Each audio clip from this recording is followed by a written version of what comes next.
এক জঙ্গলে শেয়াল দম্পতি বাস করত। তারা ছিল খুবই গরিব। তাদের একটা মেয়ে ছিল যার নাম ছিল রিমি। বাবা, আমাকে মেলায় ঘুরতে নিয়ে যাবে?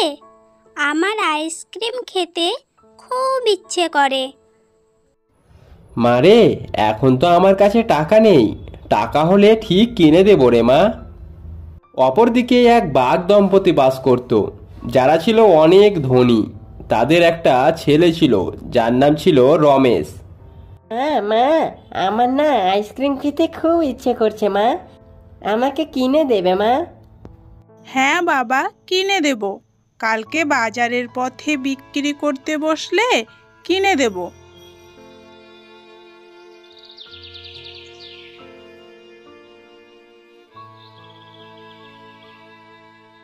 পরদিন সকালে রিমি এবং রমেশ খেলতে যায় এবং তারা দুজনে দেখে একজন আইসক্রিম বিক্রি করছে। তা দেখে রমেশ খুবই খুশি হয়, আর অন্যদিকে রিমির মুখে কোনো আনন্দের ভাব প্রকাশ পায় না। দেখ, আইসক্রিম বিক্রি করতে এসছে, চল যাই আমরা খাই আইসক্রিম।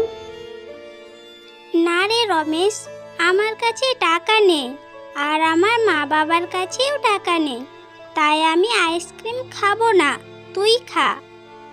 রমেশের মা ওই পথ দিয়ে যাচ্ছিল, তখন রমেশ তার মাকে ডেকে আইসক্রিম কিনে দিতে বলে। হ্যাঁ, আমি আইসক্রিম খাবো মা, কিনে দাও না মা আমাকে আইসক্রিম। আচ্ছা বাবা, চল, আমি তোকে আইসক্রিম কিনে দিচ্ছি।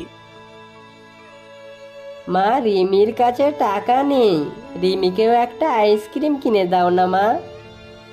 দেখ রমেশ, তুই খাচ্ছি খা, আবার ভিখারির বাচ্চার জন্য এত কেন ভাবছিস? আইসক্রিম নিয়ে বাড়ি চল। ভিখারির বাচ্চার জন্য যেন দরদ উতলে পড়ছে। এই বলে বাঘিনী রমেশকে নিয়ে বাড়ি চলে যায়, আর এদিকে রিমি তাদের খারাপ ব্যবহারে খুব কষ্ট পায়। ও কাকু, আমাকে একটা আইসক্রিম দেবে? আমার কাছে কোনো টাকা নেই। বাবা বলেছে কিছুদিনের মধ্যে আমাকে আইসক্রিম কিনে দেবে। তুমি আজকে আমাকে একটা আইসক্রিম দাও, আমি বাবাকে বলে দিব, ঠিক তোমাকে টাকা দিয়ে দিবে।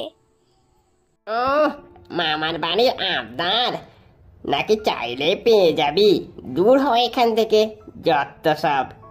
বুক ভরা কষ্ট নিয়ে বাড়ি ফিরে আসে। কিরে রিমি, তোর আজকে মন খারাপ কেন? নিশ্চয়ই রমেশের সাথে ঝগড়া করেছিস। না মা, আমি রমেশের সাথে ঝগড়া করিনি। রিমি তার মাকে তার সাথে যা যা ঘটেছিল সবটি খুলে বলে। কি করব রে মা, ভাগ্যে হয়তো আমাদের এটাই লেখা আছে, সারা জীবন লোকের কথা শুনেই বাঁচতে হবে। মন খারাপ করিস না রে মা, আল্লাহ একদিন তোর আইসক্রিম খাবার আশা ঠিক পূর্ণ করবে। একদিন রাতে রিমির স্বপ্নে আসে পরী। রিমি, ওই রিমি, শোন, তুই কালকে সকালে উঠে দেখবি তোদের ঘরের চালে আইসক্রিম গাছ হয়েছে, তুই ইচ্ছে মতো আইসক্রিম খাস।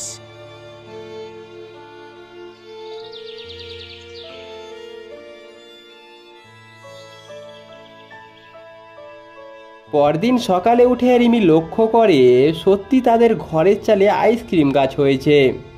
এটা দেখে রিমি খুবই খুশি হয়। মা মা, এদিকে এসো, দেখে যাও আমাদের ঘরের চালে আইসক্রিম গাছ। রিমির কথা শুনে শিয়ালিনী বাইরে বেরিয়ে আসে এবং দেখে সত্যি বাড়ির চালে আইসক্রিম গাছ হয়েছে। ও মা, সত্যিই তো, এটা কিভাবে সম্ভব হলো রে মা? এই যে অবিশ্বাস ব্যাপার, আমি তো বিশ্বাস করতে পারছি না। আর বলো না, কালকে রাতে স্বপ্নে পড়ে এসেছিল আর বলেছিল যে তোদের চালের উপর আইসক্রিম গাছ হবে।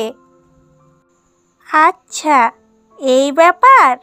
সত্যি পড়ি, তোমাকে অসংখ্য ধন্যবাদ। শুনছো, আইসক্রিম গাছে তো অনেক আইসক্রিম ধরেছে। যাও না, এগুলো বিক্রি করে আসো, তাহলে আমাদের তো সংসারটাও ভালো মতো চলে যাবে। হ্যাঁ, ঠিক বলেছ বউ, কালকেই আমি আইসক্রিম বিক্রি করতে যাব।